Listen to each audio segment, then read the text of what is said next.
Hello everyone, and welcome back to Myth and Malice.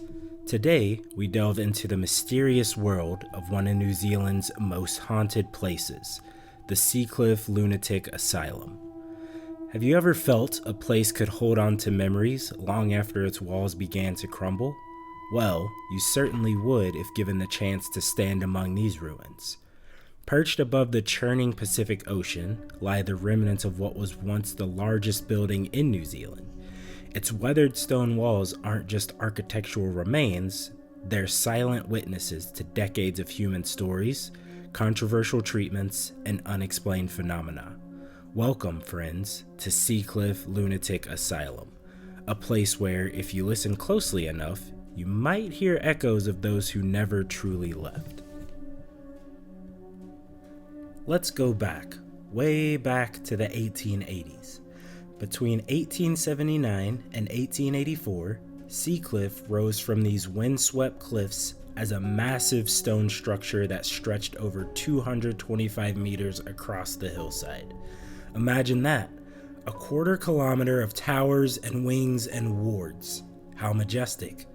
At its peak, more than 1,000 patients lived here alongside hundreds of staff, creating a self-contained world for those Victorian society deemed insane. Many who entered these doors would never see the outside world again.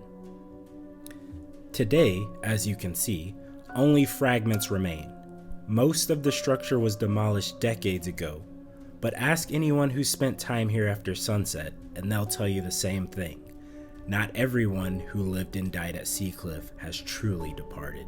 And honestly, after what happened here, can you really blame them? You know how they say a house is only as good as its foundation? Well, if that's the case, Seacliff was doomed from the start. This massive structure was built on a hillside prone to landslides, both a literal and metaphorical warning about the unstable foundations of 19th century psychiatric treatment. Before they'd even finished building, walls started to crack, floors sloped at odd angles, and ceilings leaked constantly. The building itself seemed to be protesting its own existence. The asylum was the vision of Dr. Duncan McGregor, Inspector of Asylums, quite the title, who believed in what was then considered progressive treatment. This involved moving away from physical restraint toward moral management. Such a noble idea, right? But if you'd been a patient here, your experience would have been dramatically different from these lofty ideals. So, who exactly ended up at Seacliff, you ask? Well, imagine your great-grandmother being committed for what doctors called hysteria, which could mean anything from depression after childbirth to simply speaking her mind too often. Men weren't spared either. Alcoholism, epilepsy, or homosexuality could all earn you a one-way ticket here. But let's not forget about the children. Some as young as 5 were brought to Seacliff with developmental disabilities or behavioral issues. Many spent their entire lives within these walls, never knowing another home. Just think about that. An entire life lived inside this complex, watching the seasons change through barred windows. In 1889, Dr. Frederick Truby King took over as medical superintendent, beginning a 33-year chapter that would profoundly shape Seacliff.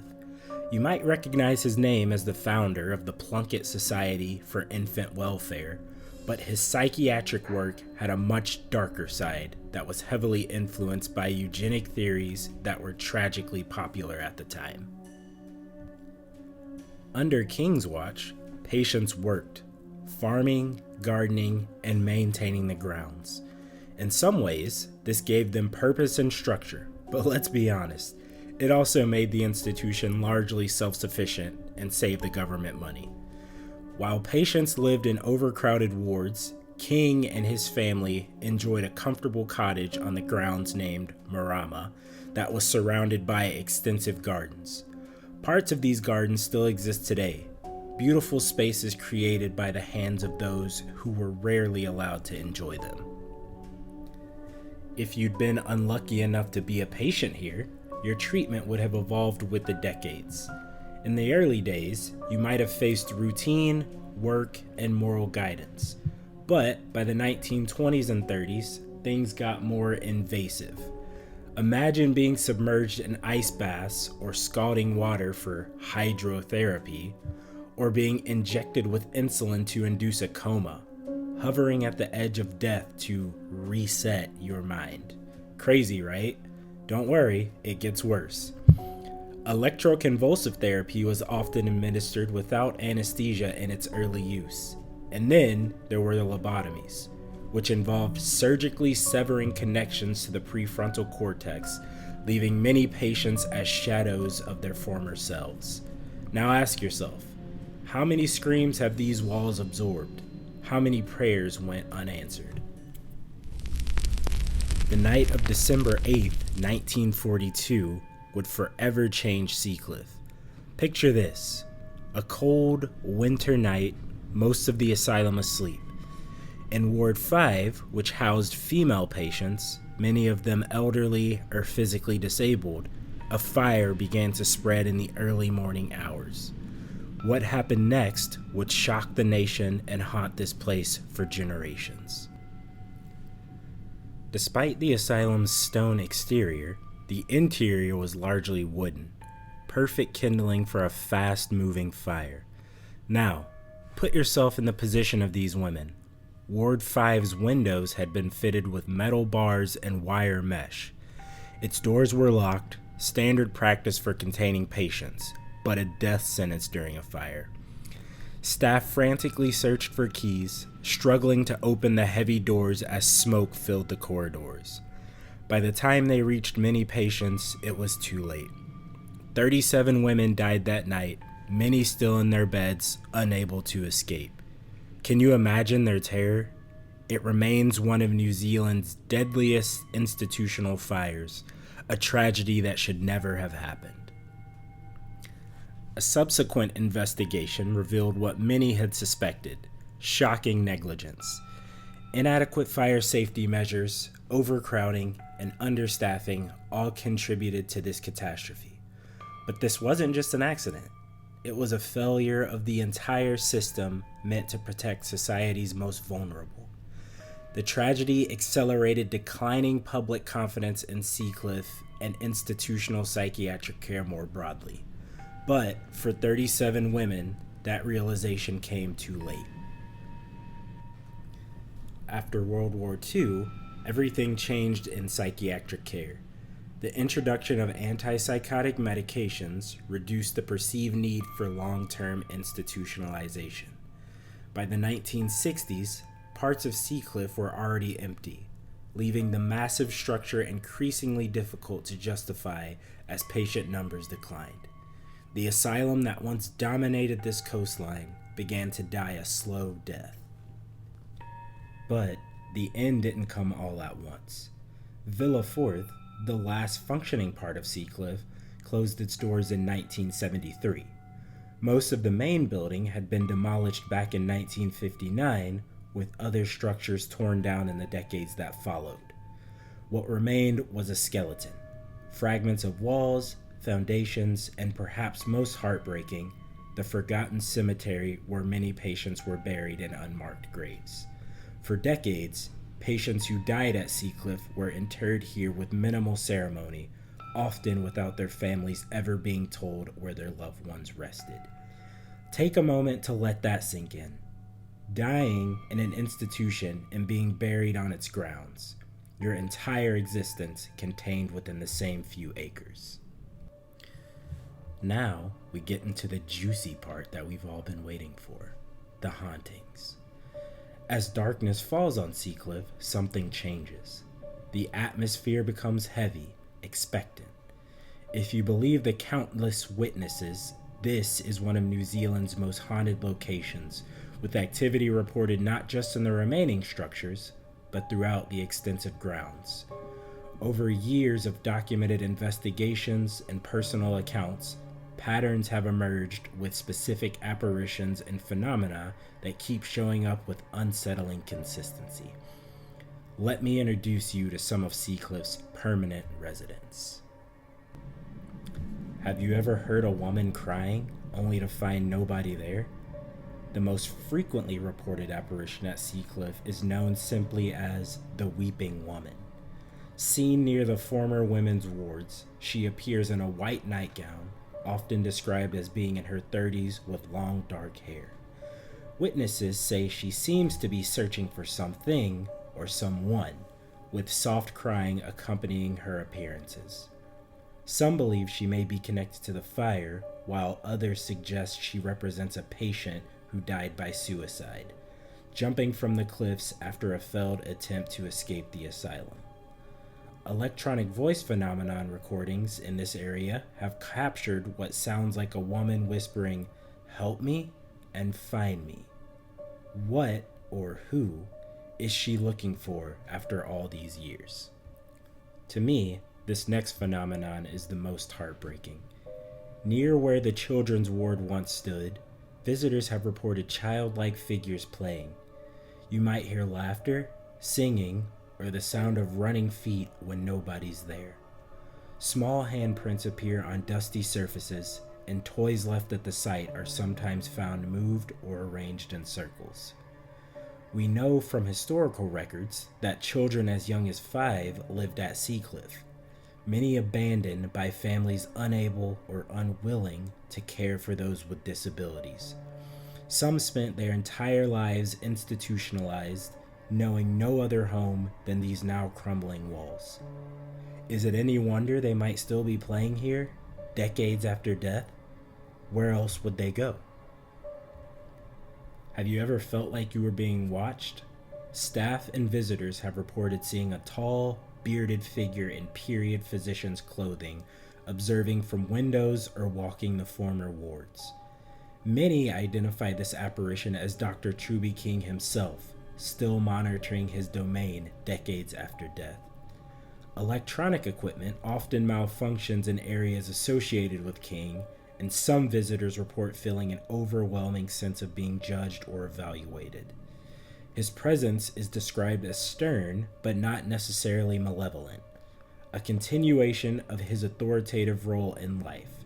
Perhaps, like many who wielded power here, he remains bound to the institution he shaped. Near the site of Ward 5, the most disturbing phenomena occur. Imagine standing there and suddenly smelling smoke with no source, or hearing women's voices calling for help. Many visitors experience sudden difficulty breathing or sensations of being trapped, physiological responses that match witness accounts from the 1942 fire. Temperature readings here have shown drops of 15 degrees Celsius within seconds. That's dramatic enough to feel like walking into a freezer. Unexplained heat signatures have been captured on thermal imaging cameras, anomalies that some interpret as the energy signatures of those who perished in the flames. Are they still trying to escape? Or are they still calling for help that never came? Now, if you were to follow the overgrown path away from the main ruins, you'll find what is perhaps the most poignant sight at Seacliff, the simple, largely forgotten cemetery. Imagine dying without a name, your existence reduced to a number in a ledger. That was the reality for many patients buried here at Seacliff. For decades, this cemetery was neglected. It's only in recent years that efforts have been made to identify those buried here and provide proper markers. For many patients, Seacliff was both their prison and their final resting place. Their entire existence contained within these grounds. How would you feel knowing you'd been forgotten so completely? Recent ground-penetrating radar studies suggest that there may be more burials than official records indicate, particularly from the asylum's early years. Some paranormal researchers believe this explains the intense, haunting activity, not just trauma, but the profound sense of abandonment that continues beyond death. These weren't just lunatics or inmates. They were people with names, with stories, and with dreams that never came to fruition. When walking through Seacliff, you can't help but think about how far we've come in terms of treatment. This massive, isolated asylum has given way to community-based care, outpatient services, and a greater emphasis on patient rights and dignity. The treatments that once seemed cutting edge now appear barbaric. It really makes you wonder, what will people think of our mental health treatments a century from now? In recent years, there have been efforts to restore dignity to those who lived and died at Seacliff.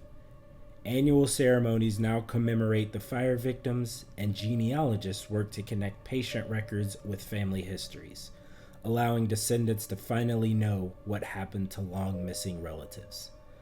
Small acts of remembrance, a flower placed on a grave, a name spoken aloud, can begin to heal wounds that have festered for generations. Whether or not you believe in ghosts, Seacliff stands as a powerful reminder of our collective responsibility to the vulnerable. The patients who lived and died here were real people with hopes, dreams, and fears. People who were often deprived of their freedom, dignity, and identity.